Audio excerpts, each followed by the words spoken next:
Alamance County in the North Carolina. Piedmont, in the years immediately following the Civil War, was a county managing the specific pressures of Reconstruction in a landscape that had been economically and socially disrupted by 4 years of conflict and the fundamental transformation of the labor system that emancipation had produced. The county's farms, a mix of the larger tobacco and grain operations that had relied on enslaved labor, and the smaller subsistence farms of both black and white families, were in the process of reorganizing under conditions of considerable material scarcity and social tension. The winter firewood supply was among the material scarcities. The forests that the county's farms had drawn on for fuel had been cut back during the war years when normal management had been impossible, and the demand for firewood in the cold winters of 1865 to 66, 1866 to 67, and 1867 to 68 exceeded what the county's remaining accessible timber could readily supply. In conditions of scarcity, the surface woodpile of an isolated farmstead was a visible resource that other people could see, and that other people, in sufficient need or sufficient opportunism, would take. Cora Wiley had been farming the 40-acre claim on the South Fork of Haw River since 1863. When Elijah had received his freedom papers and they had established the farm on land that Elijah had worked to purchase through the wages he had earned on a hire arrangement before emancipation, Elijah had died of the fever in October of 1865, leaving Cora at 40 years old with the farm. The two daughters, Clara and Ruth, ages 21 and 18, and the specific vulnerability of an isolated farm, managed by black women in the Reconstruction-era Piedmont, where the social and legal protections of the period were inconsistent, and the threat of property appropriation, what the law called theft, and what the community called taking what was needed from those who had it, was a real and documented feature of the winters of scarcity. The wood had been taken twice in the winter of 1866 to 67, once in December when she had stacked the first picking of the season beside the south cabin wall, and once in February when the remaining wood from the second cutting had been similarly accessible from the farm road. She had not identified who had taken it either time. She had noted in the household journal that she kept from 1863 through 1877, December 1866, wood taken from the south pile, approximately half a cord, gone overnight. February 1867, remaining wood taken from the February pile. We burned fence rails for 2 weeks. She had burned fence rails, reducing the farm's capacity to contain the livestock, to heat the cabin. Through the remainder of the February cold, the fence rails were less visible than the woodpile and less systematically taken. The solution she arrived at in the spring of 1867 was specific to the primary problem. The wood was being taken because it was visible and accessible from outside the cabin. The solution was to make it invisible and inaccessible from outside. She would store the wood under the cabin floor, in the 18-inch crawl space that the cabin's log construction had between the floor joists and the ground, accessible only through a hatch in the kitchen floor that could be opened only from inside the cabin. Wood stored under the kitchen floor could not be seen from outside. It could not be reached from outside. No one passing on the farm road would know the wood was there. They could not take what they could not see. She dug out the crawl space under the kitchen in May and June of 1867. Working through the east foundation panel that the cabin builder had left for the chimney inspection access. The digging was harder than she had expected. The red clay of the Alamance County Piedmont was dense and sticky, and the 18-inch clearance under the floor joists required a short-handled mattock rather than a full-length spade to break the clay at the ceiling height of the workspace. She and Clara dug in 2-hour shifts, one digging while the other removed the clay from the panel opening and piled it against the east garden bank, where it would improve the clay-heavy garden soil. In 6 weeks of morning work before the summer heat made the closed crawl space intolerable, they had excavated the kitchen crawl space from 18 inches to 4 feet of clearance across the full kitchen footprint of 16 feet by 14 feet. She laid split oak planks on the clay floor, 6 planks, each 12 inches wide and 14 feet long, laid flat side up across the width of the excavated space, and leveled them by wedging cedar shims between the plank ends and the clay floor, where the floor was lower than the planks needed to be. The planks elevated the stored wood 3 inches above the clay, creating the gap between wood and ground that prevented the Piedmont clay's considerable capillary moisture from entering the wood's end grain from below. The red clay of Alamance County held more moisture than the Indiana clay loam that Lydia Marsh had addressed in Wayne County, and the elevation of the wood above the floor was more critical in the North Carolina climate than it had been in Indiana. She had noted this after the first winter of the below-floor storage, January 1868. Below-floor would dry and sound. Clay floor wet in the corner near the east panel would have wicked into the bottom course without the planks.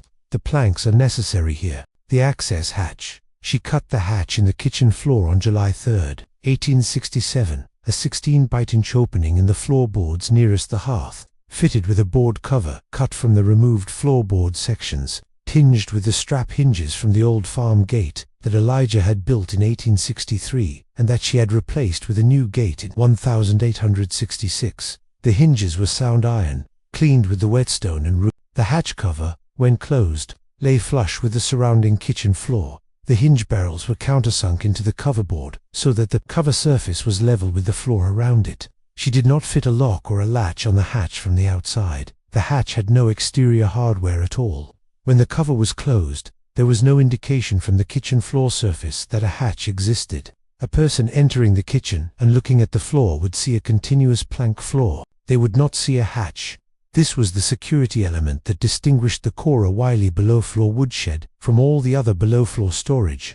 Accounts in this series, the invisibility was intentional and deliberate, and it was directed not at neighbors who thought the idea was odd, but at people who would take the wood if they knew where it was. The Indiana woodshed hatch had been invisible incidentally. Ellen Borden had said there is a hole in your kitchen floor because she had not been looking for it. The Cora Wiley hatch was invisible by design because the design intent was concealment. The wood was under the floor. No one coming to the cabin could see it. They could not take what they could not see. Loading the below-floor space, she and Clara and Ruth's loaded the first summer's cutting into the space through the exterior foundation panel in August and September of 1867, sliding split wood pieces along the clay floor from the panel opening to the stacking position against the far wall, filling the space in rows from the far wall toward the hatch. The loading was slow and required the pieces to be split, small enough to fit through the panel opening, approximately 14 inches maximum length.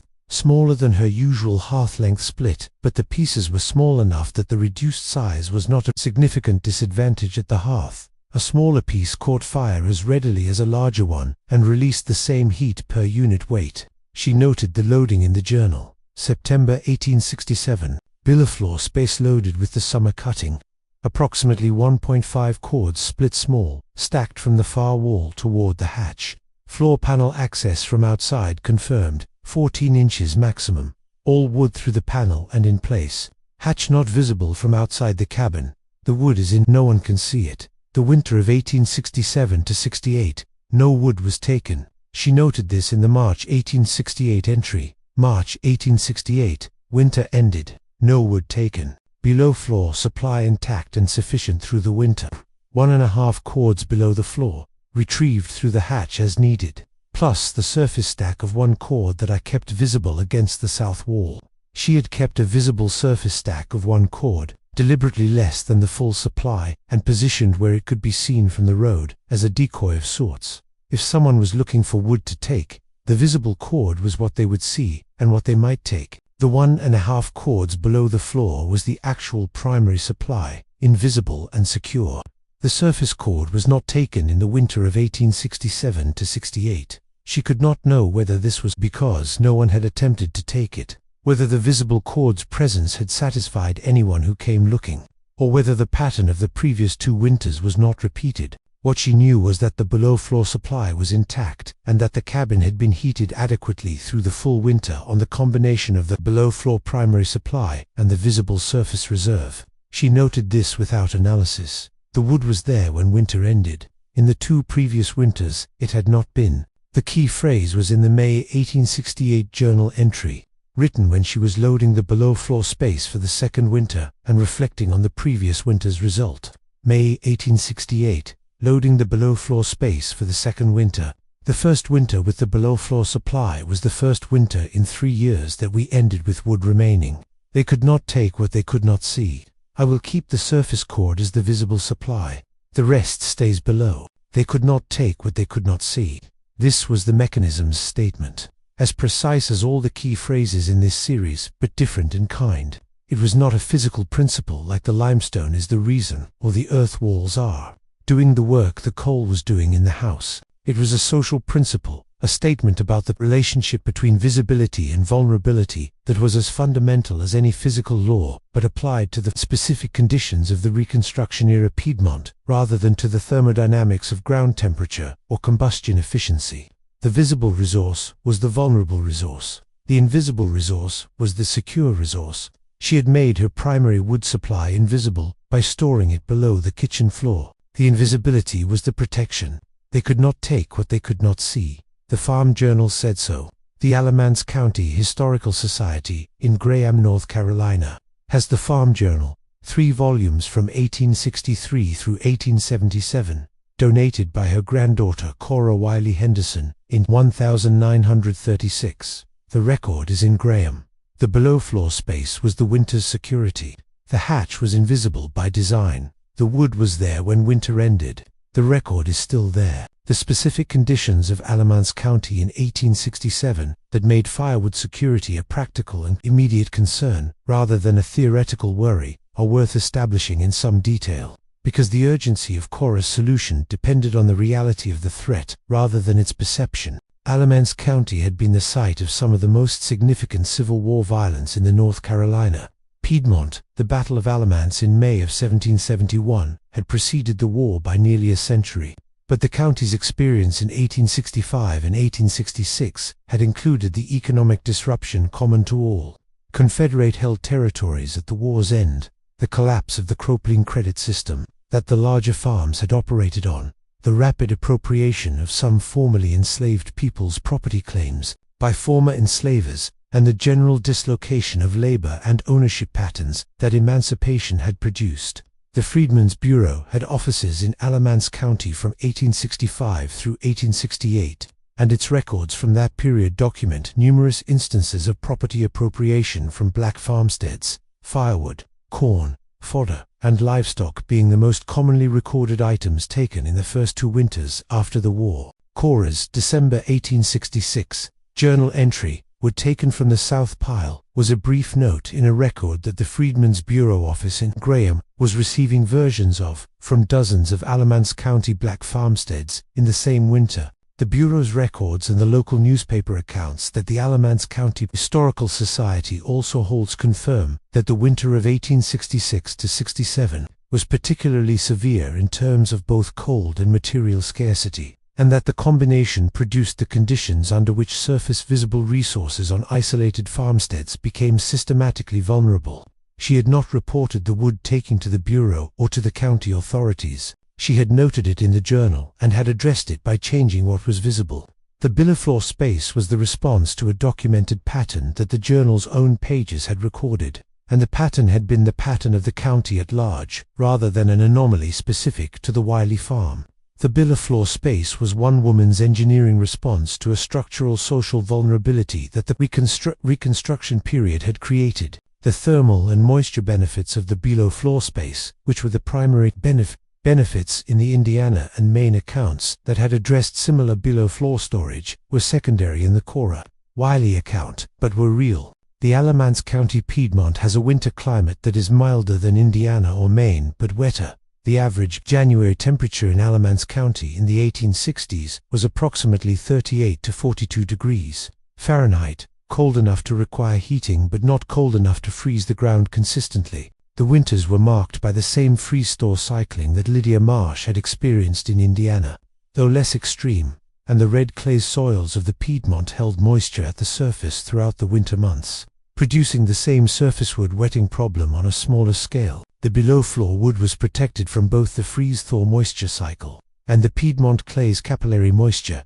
The elevated split oak planks addressed the latter, and the result was wood at approximately 15 to 18% moisture through the winter, against the 25 to 35% that the surface-exposed stack accumulated after the winter rains. She had noted the moisture benefit in the January 1868 entry alongside the theft prevention result, January 1868. Below-floor wood burning cleanly, no smoke delay even in the coldest wet days, when the surface wood would have been damp from the rains. The below floor wood does not know about the January rains. The below floor wood does not know about the January rains. She had written this phrase that echoed the key phrases of the Indiana and other accounts. The wood never knew it was winter.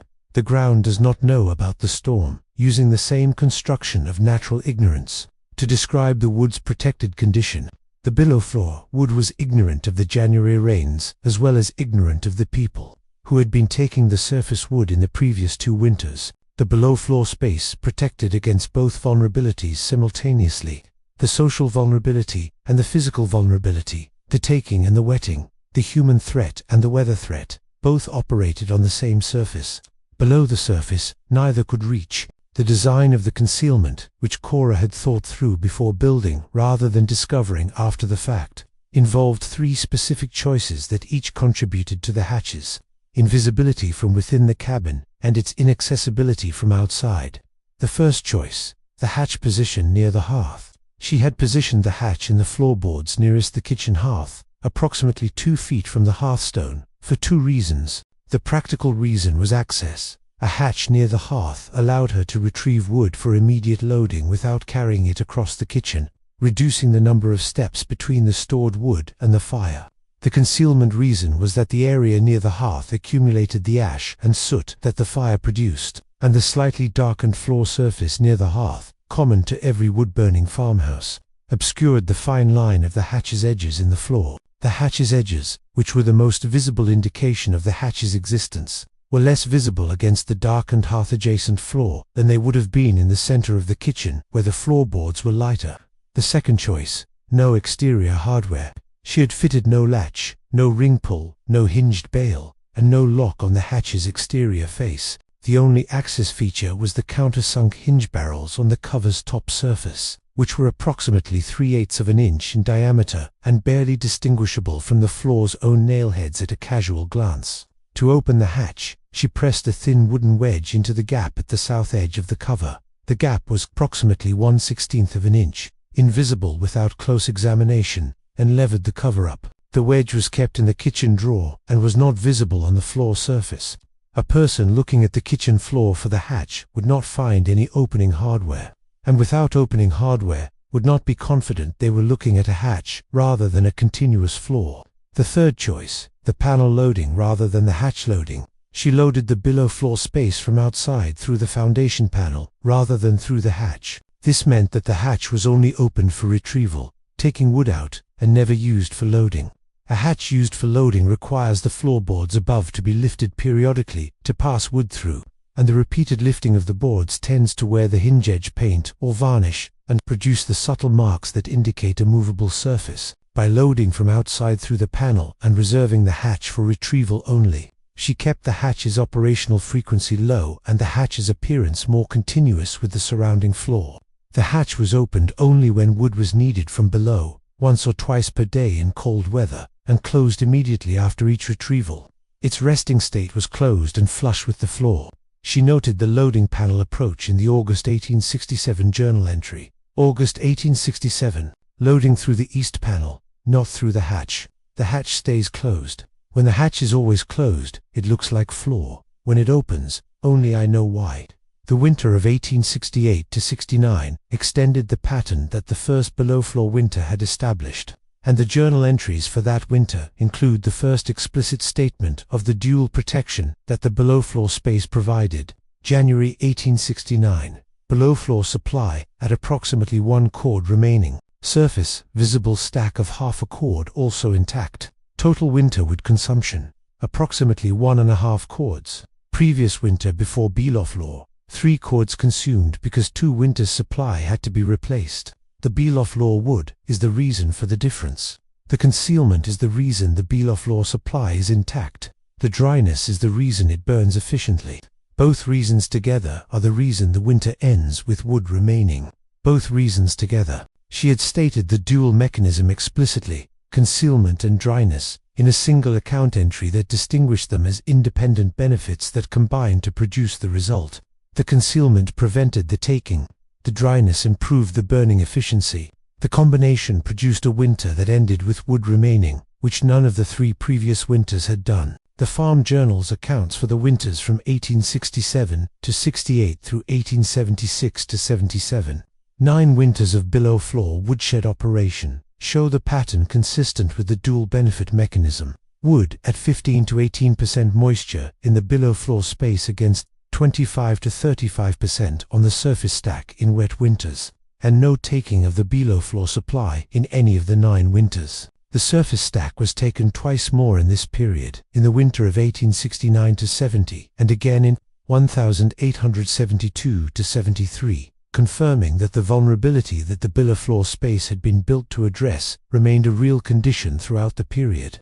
In both cases, the below-floor supply was unaffected. She noted these events with the brevity that had characterized all the wood-taking entries. November 1869, surface stack taken, half chord, below-floor intact. This is why the below-floor exists. And in 1873, February 1873, surface stack partially taken, below-floor intact and sufficient.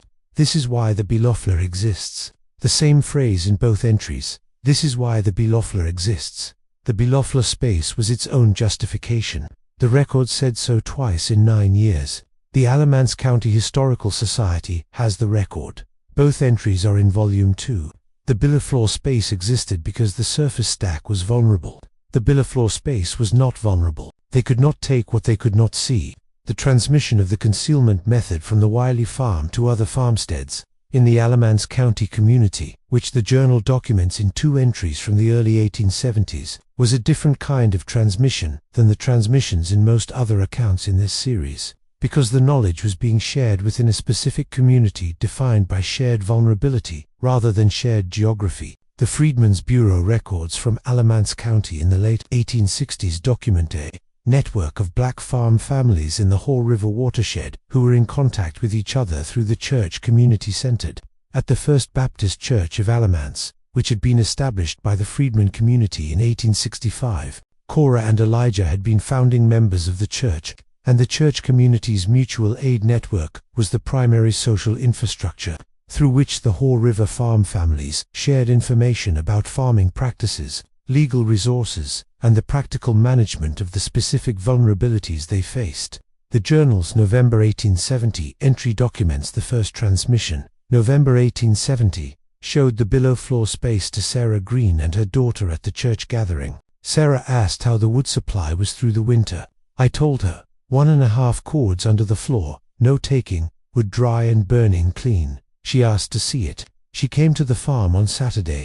I showed her the hatch. She did not see it until I pointed to it, which is the point. She said, I will build this before December. She built it before December. Her journal entry from February 1871 reports that she had confirmed no taking of the below-floor supply, and that the dry below-floor wood had been consistently better than the surface wood she had used in previous winters. The second transmission, September 1872, told the method to 3 families at the church harvest gathering, described the hatch position near the hearth, the absence of exterior hardware, the loading through the foundation panel, told them they cannot take what they cannot see. 2 of the 3 built below-floor spaces before the winter of 1872 to 73. The third was renting and could not modify the floor. She noted this without judgment. The method required owning the floor. A renter could not cut a hatch in the landlord's floor. The method was available to those who owned their cabins. She owned hers. She had shown those who did what was possible. The Alamance County Historical Society in Graham, North Carolina, 3 volumes, 1863 through 1877, donated in 1936 by Cora Wiley Henderson. The December 1866 wood-taking entry, the May to September 1867 construction entries, the September 1867 loading entry, the March 1868 first winter result, the May 1868 key phrase, the dual benefit statement of January 1869, the 1870 and 1872 transmission entries. They could not take what they could not see. The record is in Graham. It has been there since 1936. The below-floor space was the security. The hatch was invisible by design. The wood survived 9 winters. The record is still there. The specific physical context of the Wiley cabin's construction, A log structure on a 40-acre Piedmont farm is worth establishing because the cabin's specific features made the below-floor woodshed both feasible and effective in ways that a different construction type would not have supported. The log cabin construction had the specific advantages for below-floor modification that the Indiana frame construction also had. The floor joists were accessible from below through the foundation panel. The crawl space existed as a standard construction feature, and the floorboards could be cut and rehung without structural consequence to the cabin above. The red clay soil of the Alamance County Piedmont was denser than the Indiana clay loam and required more work to excavate, but it was also more stable. The excavation walls held their shape without shoring in a way that the Indiana clay loam had also done, and the Piedmont clay's stability allowed a clean 4-foot excavation without the risk of wall collapse that a sandier soil would have presented. The east foundation panel that the cabin builder had fitted for chimney inspection was a standard feature of the period's log cabin construction and was at the east foundation wall of the kitchen, the same east wall position that Lydia Marsh's foundation panel had occupied in the Indiana farmhouse. Both women had used the east panel for access because it was the access that existed rather than one they had to create. The coincidence of east panel position reflected the standard construction practice of the period, rather than any design similarity between the two accounts. The hearth position in the Wiley cabin, the kitchen hearth against the north wall, had determined the hatch position. She had placed the hatch near the hearth for the practical wood retrieval efficiency reason she had noted, and the north wall hearth meant the hatch was in the kitchen's north section, the area closest to both the hearth and the north foundation wall, through which the kitchen was coldest. This positioned the below-floor space's warmth. The hearth conducted some heat downward through the floorboards into the crawl space, keeping the below-floor air slightly above the outdoor temperature even in the coldest January conditions, nearest to the hatch and to the wood that would be retrieved most frequently. The hearth's thermal contribution to the below-floor space was a secondary benefit she had not anticipated but had noted after the first winter, January 1868. Below-floor space near the hearth noticeably warmer than the far end, approximately 44 degrees near the hatch, 38 degrees at the far wall panel end. The hearth is contributing. The near hatch wood is the driest retrieved from the near end first. She had adapted her retrieval pattern to take advantage of the thermal gradient. The wood closest to the hatch was warmest and driest because it was closest to the hearth's heat, and she retrieved from this end first, working progressively toward the cooler far end as the near end supply was consumed. By the time she was retrieving from the far end in February or March, the winter's worst cold was past and the far end wood's lower temperature was less relevant. This management of the below-floor space's thermal gradient, warm near the hearth, cooler at the far end, was a refinement she had developed through observation rather than calculation, documented in the journal entries as a practice change rather than an engineering decision. The practice change produced better results. The wood she was burning in December and January, when the fire was most needed, was the wood that had been warmest and driest throughout the autumn storage period. The wood she was burning in February and March, when the fire was less critical, was the wood that had been slightly cooler and slightly damper. The gradient served the need in a way she had not explicitly designed, but had observed and then managed. The below-floor woodshed's relationship to the larger history of Reconstruction-era resource protection on black farmsteads in the Carolina Piedmont, which the journal's transmission entries from 1870 and 1870 to connect. It, too, is a dimension of the account that the farm journal documents but does not explain, because Cora was writing the farm management record rather than the historical analysis. The historical analysis is available from the adjacent records in the Alamance County Historical Society collection.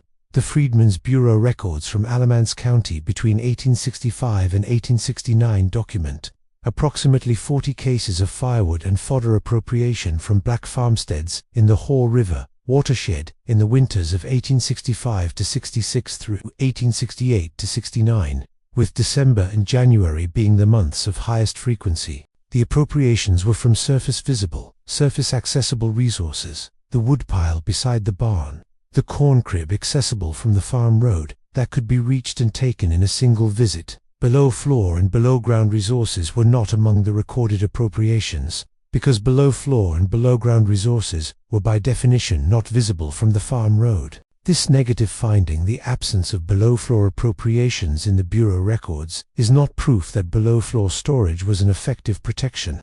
It may simply reflect that below-floor storage was uncommon enough that it was not a source that the Bureau's records encountered, but the Wiley Farm Journal's specific record to surface wood takings before below-floor storage.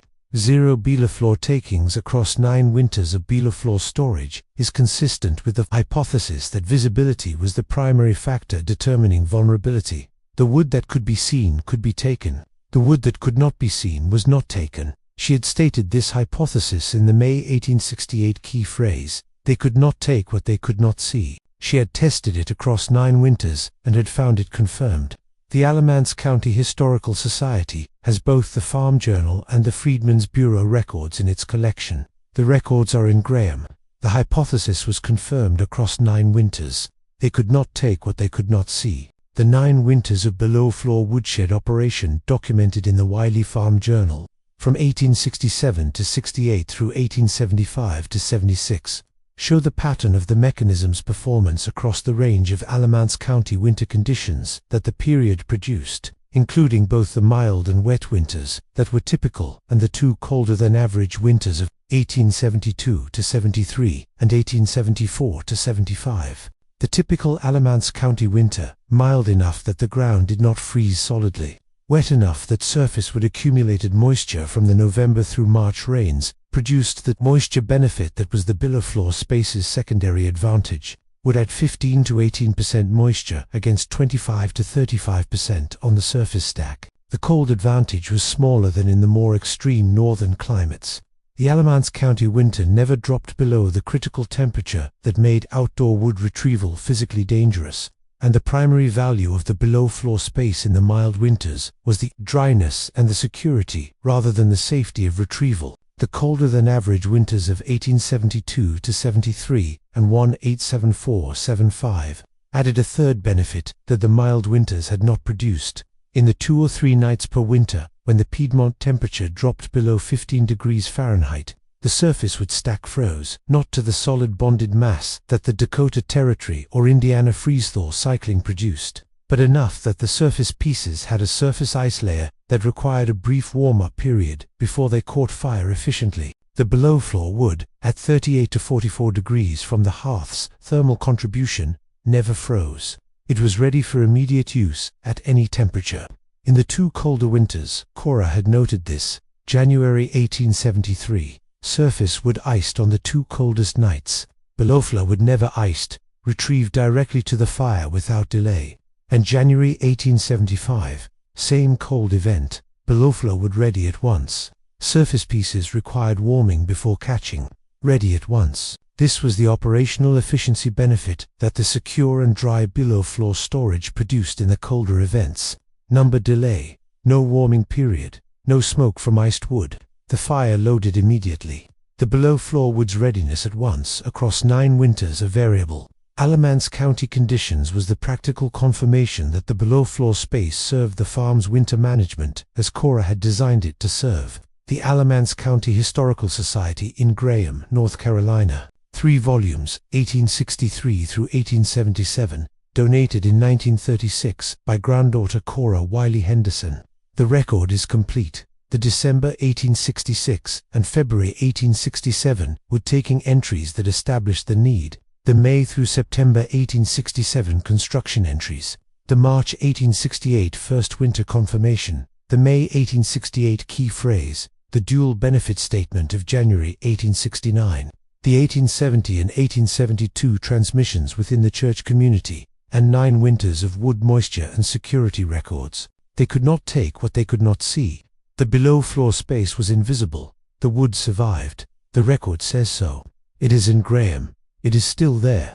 They could not take what they could not see. The record still cannot be taken. It always will be there. The 3 volumes of the Cora Wiley Farm Journal cover 14 years from the farm's establishment in 1863 through the final entries of 1877, and the record they contain is the record of a farm built and maintained by a family who had to be more deliberate about the security of their resources than most of the other farms in this series, because the vulnerability they faced was not just the weather, but the specific social conditions of the Reconstruction-era Piedmont. Every other account in this series had addressed a single primary vulnerability: the thermal inadequacy of the shelter, or the fuel inefficiency of the construction, or the moisture damage to the fuel supply, or the access difficulty during extreme weather events. Cora Wiley's account addressed all three of the secondary vulnerabilities that her neighbors in the series had addressed: moisture, thermal baseline, access efficiency. But the primary vulnerability was social,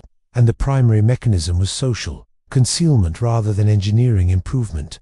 The visible resource was the vulnerable resource. The invisible resource was secure. This distinction illuminates a dimension of the frontier experience that the other accounts in this series do not address: the specific vulnerability of farmsteads whose resources were visible to and accessible by people who would take them. The other accounts in the series, the Minnesota snowpacker, the Indiana woodshed builder, the Oregon drainage engineer, had not needed to conceal their solutions from people who would take what was being protected. They had needed to address the weather. Cora had needed to address both. She had addressed both with the same structure. The below-floor space was below the floor. The floor was the wall between the weather and the wood, and between the community and the wood simultaneously. The hearth above the hatch warmed the wood below. The floorboards above the wood concealed it. The hatch in the floor provided access when she needed it, and was invisible when she did not. The foundation panel provided loading access without revealing the storage existence to anyone passing the cabin. The small surface visible stack was the decoy, the resource that could be seen and potentially taken, that served also as the supplementary supply that she could afford to lose without losing the winter's fuel. This layered design secured primary supply below, visible secondary supply above, was the most architecturally complete solution in the series, because it addressed two independent threats with a single structure. The secondary supply's visibility served as the decoy that redirected attention from the primary supply. The primary supply's invisibility was what made the decoy function. If there had been no visible stack, the absence would have prompted a search. With the visible stack present, the search was satisfied at the surface. She had noted this in the January 1869 dual benefit entry. The surface cord is the visible supply. Let it be seen. The below-floor cord is the real supply. Keep it invisible. The design had two layers because the threat had two faces. The weather threatened the wood's quality, and the social conditions threatened the wood's existence. The below-floor space addressed both faces with the same structure. The floor was the barrier. The hatch was the controlled access. The invisible hatch was the security. The oak plank floor was the insulation from the clay moisture. All of it was the floor between Cora and the winter, and between Cora and the Reconstruction-era Piedmont. The Alamance County Historical Society in Graham, North Carolina.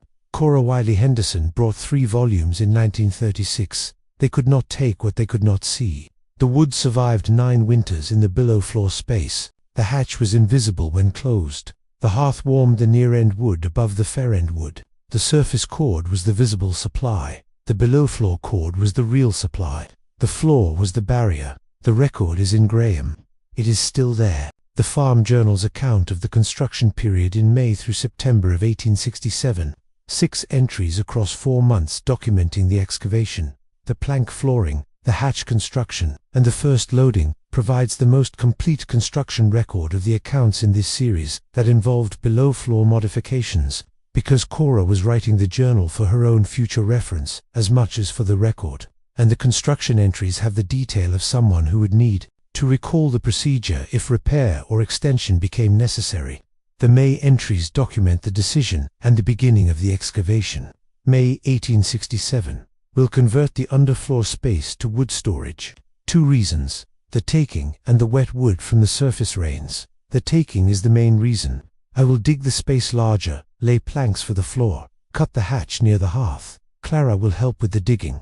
The 2 reasons stated at the beginning: the taking and the wet wood. The taking first, the wet wood second. The priorities were clear in the journal from the first entry. The June entries document the excavation. June 1st, 1867, first morning of digging. The red clay cuts harder than Indiana soil would.